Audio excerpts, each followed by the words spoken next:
Hi everyone, today I'm going to be reviewing The Bunker Diary by Kevin Brooks. The Bunker Diary is a story about a 16-year-old boy called Linus who is kidnapped and held in a bunker. The story is told through a series of diary extracts that he keeps while in the bunker, and it explores the dynamics between him and the other victims of this crime, as well as trying to answer the big question of what is actually going on. As usual, I'm going to start with my spoiler-free review and then go on and discuss spoilers at a later time, which I really want to do because, oh my word, this book. So a quick story before I carry on. I was in Waterstones and I picked this up completely at random, had no idea what it was about, never seen it before in my life, but I thought it looked quite interesting. I thought it looked a little bit like the Maze Runner, so I thought why not?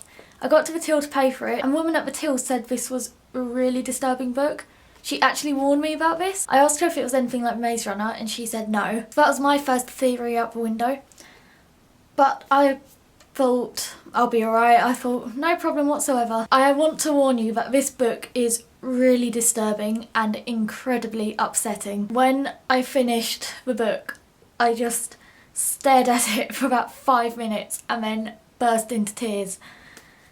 I just want to warn you about that. I think part of what makes it so upsetting is the writing style. As it's told like a diary, it becomes a lot more real and you start to really think that this is actually going on.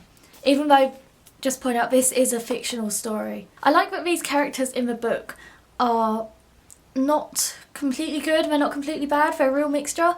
Apart from the villain in this book. They all have their redeeming qualities, but they also all have their qualities which make them not particularly likeable people. For example, I really didn't like the characters Bird and Anya, and even though they are victims in this story, it kind of shows that, yeah, I really sympathise with them and they absolutely did not deserve anything that happened to them at all, in the slightest, with regards to this story. I'm not saying that, but I'm just saying they're not likeable people. They're real people, they have their flaws. Just because they're the victims in this story doesn't mean they're the perfect people.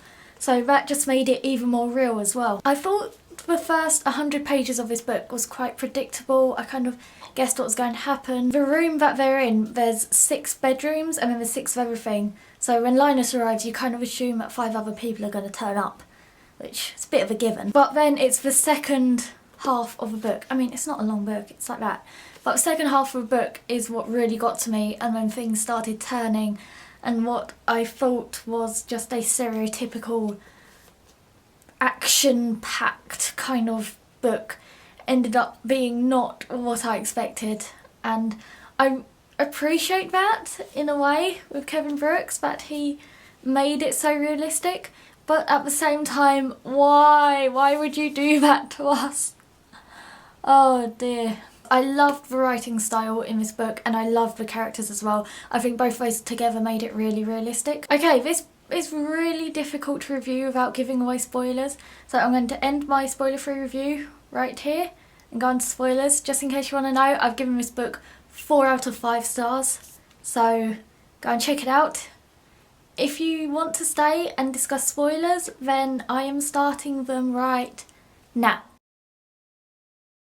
Okay, so the first thing I want to discuss is the man in the book, the villain. He is such an interesting character because we never get to meet him. We never directly hear from him. The only thing we hear are flashbacks from various characters and they all describe a different person. So he's such a mystery.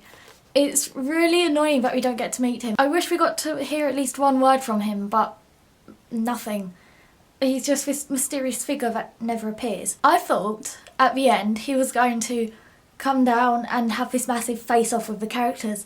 So when that didn't happen, I was extremely surprised and extremely upset at the same time. I have a theory that I want to test out because I don't know. I've been thinking about this for a while because there's, like I said, there's unanswered questions in this book, so I want to try and think up something to maybe answer them. I'm not saying they're right, they're probably completely wrong, but these are just my theories. So I reckon, personally, that it isn't just one man responsible for this, but it's a whole group of people. They all describe different people, which, yeah, it could be a man in disguise.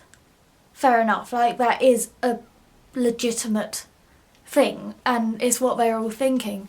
But I was thinking, what if it is a group of people and they're playing this really sick, twisted game on them? I'm not entirely sure, but this is just what I was thinking. Which then leads me to the end of the book and what actually happened. I really felt Hazel's pain with an imperial affliction when I read the end of this book. Because this too ends halfway through a sentence. What the actual are you doing? Okay, I'm going to rewind a little bit, go back to the man. So, or the group of men, whoever it is, men, women, whatever. So, if there's a group of them, say, the generator's shut off, everything stops, they disappear. What happened?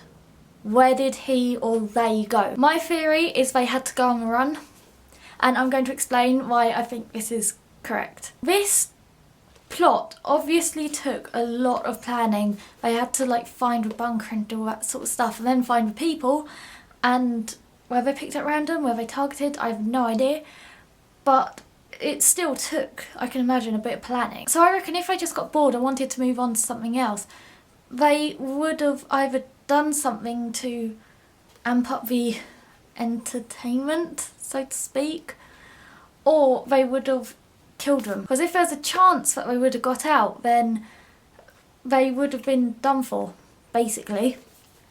So I reckon they had to go on a run and they just quickly shut everything off and legged it. After all that careful planning, it was just something that was a bit too sudden to happen, and I think something happened which wasn't planned and they had to leave. That is my theory, but like I said, I could very well be wrong. I have no clue. You don't get answers in this book. Also, the very end of the book, what happened to Linus? See, I was pretty sure that he died, and that is why the book stopped, obviously.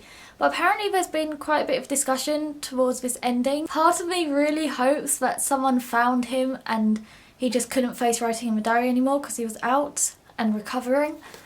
So part of me kind of hopes that, but at the same time it's just like, I'm sorry, but look, blank pages, that's all you get.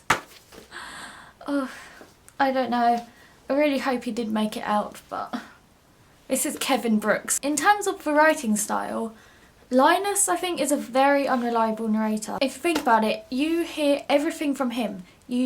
Everything gets filtered through him and written down in this book. So it's not even as if it's first person narration, he said this, she said this. He then has to go and write it down in the diary. So I think everything's very controlled and very filtered, and he's trying to protect his image as much as possible, which then brings into question how much of this is accurate. I'm not saying that these events in the book didn't happen, he just made them all up, like that's wrong. But what I'm saying is that in terms of, say, his relationship with his parents, he says that they're in the wrong and he's in the right. But how much can we really trust that? Because we're hearing everything from a very one-sided, biased point of view. All these questions that keep arising. Like I said before, the first 100 pages, I thought it was just standard run-of-the-mill horror, thriller, crime thing. And then we're going to have a massive showdown and escape and everything will be happy. And that didn't happen in the slightest. Read this if you dare. I've warned you, it's very disturbing. So yeah, don't come yelling at me if you get disturbed or upset by this. I have warned you several times. But this is a really good book, so if you think you can handle it, if you dare read it, then go and read it. Giving this 4 out of 5 stars. I really enjoyed it despite all the upsetting stuff that happened. That was my review on The Bunker Diary by Kevin Brooks. I hope you enjoyed this video. I'm opening this discussion up. What happened in this book? Comment below. Let me hear your theories. I hope you enjoyed hearing some of my ramblings about this book. There's definitely a lot you can say about it. Don't forget to subscribe as well. I hope you're well and I'll see you all next time. Bye!